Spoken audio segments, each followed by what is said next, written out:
सर्वात प्रथम या ठिकाणी आज आपणा सर्वांना शिवजयंतीच्या मनापासून मी शुभेच्छा देतो.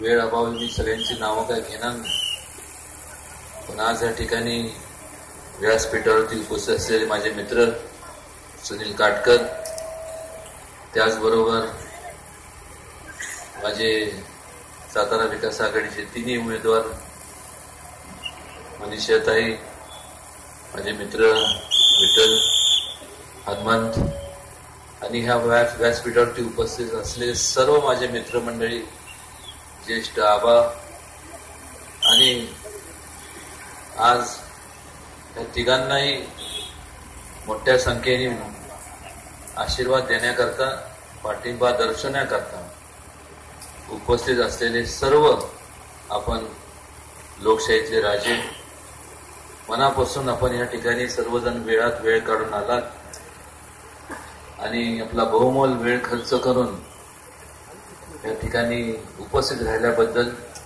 मी व्यक्तिशः माझ्या वतीने आणि ह्या तिन्ही उमेदवाराच्या वतीने मी आपणा सर्वांचे मनापासून आभार मानतो.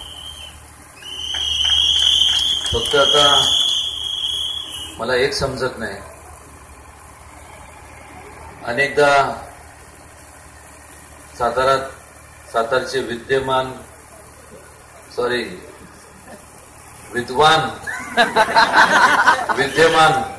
आमदार हे सारखे म्हणतात की उदयनराजेंनी संस्था कुठल्या काढल्या. थोडस मला वाटतंय डोक्यावर परिणाम झाला.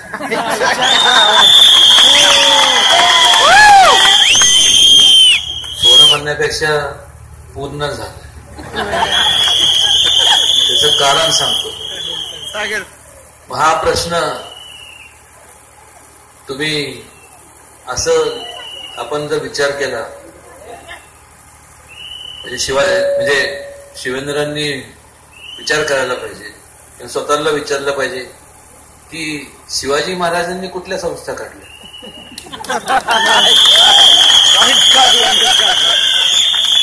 महात्मा गांधींनी कुठल्या संस्था काढल्या, विनोबा भावेंनी कुठल्या संस्था काढल्या,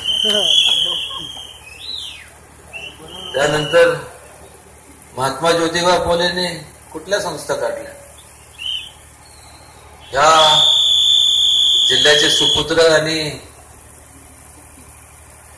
माजी मुख्यमंत्री आणि देशाचे उपमुख्यमंत्री कैलासवासी यशवंतराव चव्हाण यांनी कुठल्या संस्था काढल्या. शिवेंद्रराजे, एक लक्षात घ्या, संस्था काढता येतात, काढता येत नाही असं तुम्ही समजू नका. पण मात्र ह्या सर्वांचे ज्यांची नावं घेतली, त्यात ह्या सगळ्यांनी जर काय केलं असेल तर समाज उभं करण्याचं काम केलं, आणि तेच मी करत असतो.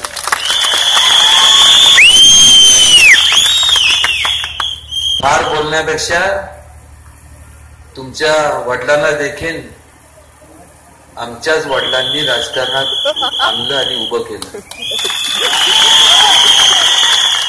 त्यांचं निधन झाल्यानंतर ज्यावेळेस पुन्हा निवडणुका लागल्या, त्यावेळेस तुमच्या वडिलांना परिस्थिती नव्हती की ते आर्थिक म्हणत नाही, पण त्यावेळेसची अशी लोकांची मानसिकता होती की यांच्या विरोधात मतदान करायचं. या ठिकाणी आबा आहेत, जुने लोक आहेत, सगळ्यांना विचारा. त्या ठिकाणी मी शाळेत होतो, मी 7वीत होतो. नुकतंच आमच्या वडिलांचं निधन झालं होतं. त्यावेळेस मला त्यांनी सांगितलं की उदयनराजेंना घेऊन या आणि त्यांना फिरवा, आणि मी फिरल्यामुळं तुमचे वडील निवडून आले, त्यांना सुद्धा उभं करायचं मी काम केलं.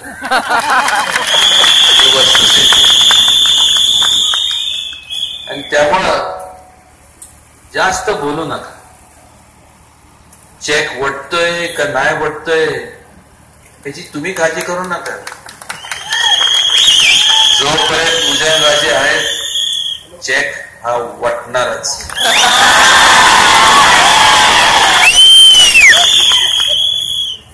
आम्ही आणि तुम्हाला एक मला प्रश्न विचारायचा वाटतो सगळ्या जनतेच्या वतीने. आज जेवढ्या सहकारी संस्था लोकांच्या जीवावर तुम्ही स्थापन केल्या त्या संस्था ह्या संस्था कुठं गायब झाल्या? म्हणजे का गायब झाल्या आपोआप तर होऊ शकत नाही. संपूर्ण या गिळंकृत केल्या कोणतरी म्हणलं खाल्ल्या खरंच आहे. आमच्या चेकची काळजी करण्यापेक्षा तुमच्या बँकेची अवस्था तुम्ही जे करून ठेवली संपूर्ण खाऊन आज तुमच्या बँकेत जे चेक वटत नाही त्याची काळजी करा.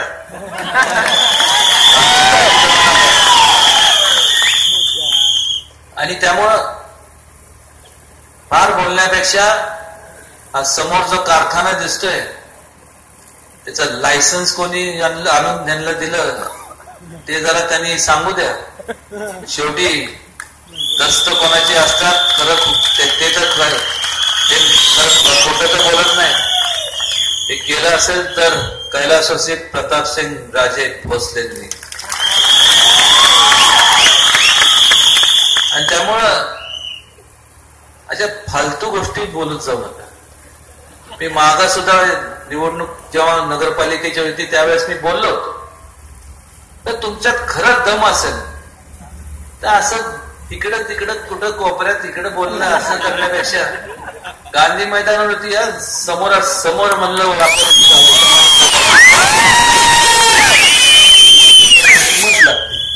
त्याला नैतिकता लागते.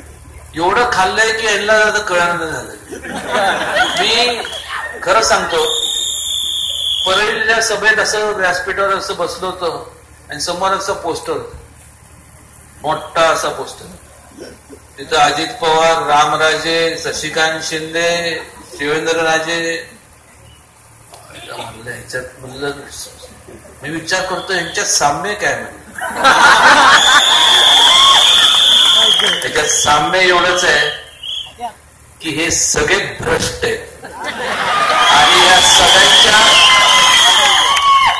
सगळ्यांच्या ज्या फाईल्स आहेत त्या माझ्याकडे आहेत. त्यानंतर मी देवेंद्र खडला फोन करून सांगितलं अगोदरच त्याला माझा मित्र आहे नंतर तू आता मुख्यमंत्री जरा जरी असला तर एक याद राख त्याच्यावर जर कारवाई झाली नाही तर माझ्याशी गाठ आहे. आणि मग अशा भ्रष्ट लोकांकडनं काय अपेक्षा ठेवायची? तुम्ही असे लोकांनी जे भ्रष्ट आहेत ते जेव्हा उमेदवारी देतात ते हे बघूनच देतात. त्यात देवाणघेवाण झाली असणारच त्या माझं म्हणजे त्याचं दुमतच नाही. पण मात्र ह्या लोकांनी थोडासा विचार करला पाहिजे की आपण कुठल्या घराण्यात जन्माला. मी नेहमी सांगतो की कदाचित मागच्या जन्मी एवढं मुंगी एवढं माझ्या हातून काय पुण्य झालं असेल काम म्हणून एवढ्या मोठ्या घराण्यात जन्माला याचा मला माझ्या ठिकाणी तुमच्यापैकी तर उपस्थितीपैकी कोणी असू शकलं असतं. आणि त्यामुळे मी तत्वाशी माझी बांधिलकी आहे. माझी बांधिलकी आहे समाजासाठी, माझी बांधिलकी आहे सर्वसामान्य माणसांची. आणि त्यांच्यावर अन्याय जर होत असेल तर मी सहन करत नाही. आता विक्रम पवारांच्या बाबतीत काय बोलायचं काय बोलायचं? कसं असतं, त्याची पण बिचाऱ्याची चूक नाही. कारण त्यांच्या वडिलांपासून, लालासाहेबांपासून त्यावेळेसपासून आता जे लोक आहेत त्यावेळेस तुमचं हेच चालत आलंय, स्वाहा. त्याची याचिका आम्ही कोर्टात दाखल केली मार्केट कमिटीची. त्यांनी किती जमिनी त्यातल्या मार्केट कमिटीचे किती गाळे विकले, किती काय केलं काय केलं नाही, संपूर्ण जे जो चौकशी अधिकारी नेमला गेला होता त्यांनी संपूर्ण विस्तृतपणे असं हे केलं की बरखास्त झाली पाहिजे. पण त्यांनी पणन म्हणले जे अधिकारी आहेत त्यांना थोडे पैसे दिले असणार, त्यामुळे ते म्हणले नंतर बघू म्हणून आम्ही कोर्टात हायकोर्टमध्ये त्याच्या याचिका दाखल केली. त्याचा निकाल तारीख मला वाटते 27 का 28 आहे या महिन्याची. प्रश्न तो नाही, पण या विक्रमने इथं येऊन तत्व शिकवायचे. ह्या शिवेंद्रराजेंनी ज्यांनी भ्रष्टाचाराच्या बाबतीत विक्रम केलाय, अशा लोकांनी म्हणजे मला समजत नाही, मला खरंच कळत.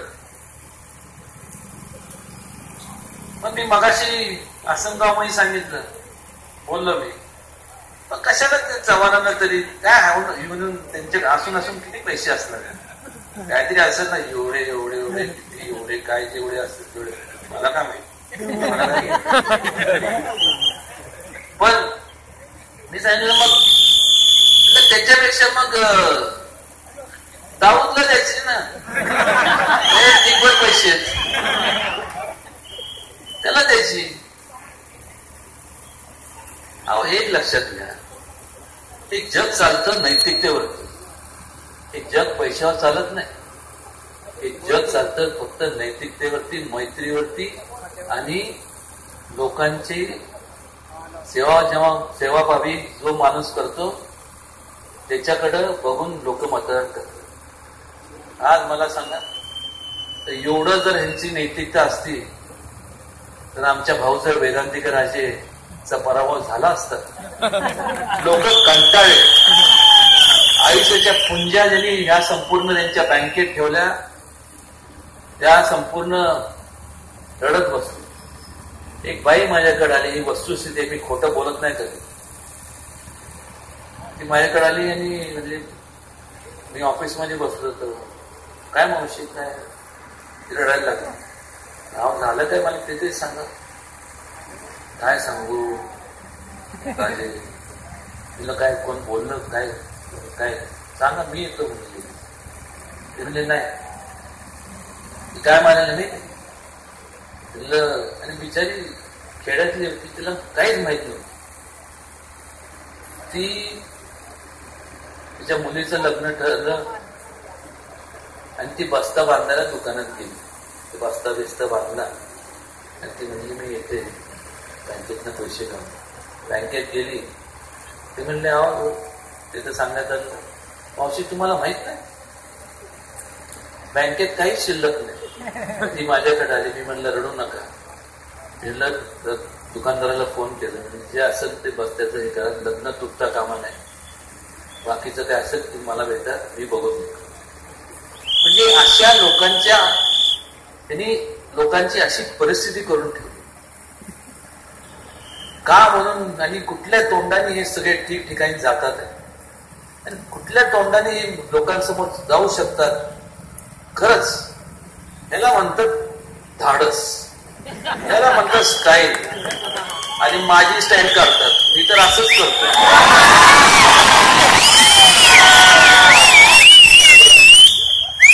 त्यांची स्टाईल ह्याची आहे, माझी स्टाईल ह्याची आहे. मी का करतो मला पण माहिती, पण मी करतो, मला आवडतं. मग त्याच्यामुळे कोणाचं नुकसान तर होत नाही. हे असं का करू शकत नाही माहितीये, तिने एवढी लोकांचं बददुआ यांना मिळाली आहे की यांची कॉलरच आता शिल्लक राहील. या जिल्हा परिषद आणि पंचायत समितीच्या निवडणुकीत लोकच म्हणजे तुम्हीच, लोकशाहीतले राजे तुम्हीच, केवळ ह्या मतदारसंघात नाही तर जिल्हाभर आता बघा तुम्ही, लोकच आता ह्या सगळ्या अशा भ्रष्ट लोकांना त्यांची जागा दाखवणार. ते खरं तर मला वाईट वाटलं. वाईट का वाटलं? कसं असतं की मी एकतर मी ती कोणाला दुश्मन समजत नाही, पण मला हे समजत नाही की ज्या वेळेस आता नाव विसरलं काय सुरेश पडवळ, आता त्याला मी समजून सांगितलं, सुरेश असं नाही, चुकीच आहे, जाऊ भोगलंय ना, पद भोगलंय, सगळं झालंय, सगळं आता व्यवस्थित चाललंय, नको का दुसऱ्याला चान्स द्यायला? म्हणलं हो बरोबर आहे. मग सुनील सगळे आमचा विचार होता की आता अनुभव पाहता थोडस सुनीलला तिथे जावं. सुनीलने स्वतः म्हणले की राजे मला अजिबात तुम्ही ते मनात पण आणू नका, दुसऱ्यांना संधी द्या, याला म्हणतात मोठेपणा. आणि शिवेंद्र राजेंनी जाऊन सांगायचं हा यांच्यात कुठं मेळ आहे का?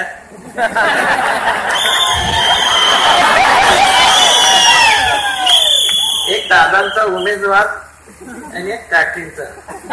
इथं दादा काकी नाही, इथं ओनली दादा. आईसाहेबांचा राजकारणाशी काही संबंध नाही. फक्त चांगल्या लोकांना निवडून आणण्यासाठी ते प्रयत्न करत असतात, अन्यथा कुठल्याही समाजकार्य करत असतात, अन्यथा कुठल्याही विषय नाही. कित्येक वेळा आईसाहेबांना तर काय म्हणतात राज्यपाल म्हणून सांगितलं तर तुमचं शिक्षण एवढं झालं, तुम्ही राज्यपाल का बनू, ही मागणी होती. म्हणलं मला इंटरेस्ट नाही. तुम्हाला सांगायचं म्हणजे ते संस्थेच्या बाबतीत बोलतात आहे ना, मी एवढ्या जमिनी माझ्या अशाच घेऊन टाकल्या संस्थांना. लेनमध्ये जावा, सोलापूरला जावा, इकडे जावा, तिकडे जावा, बोंडारवाडी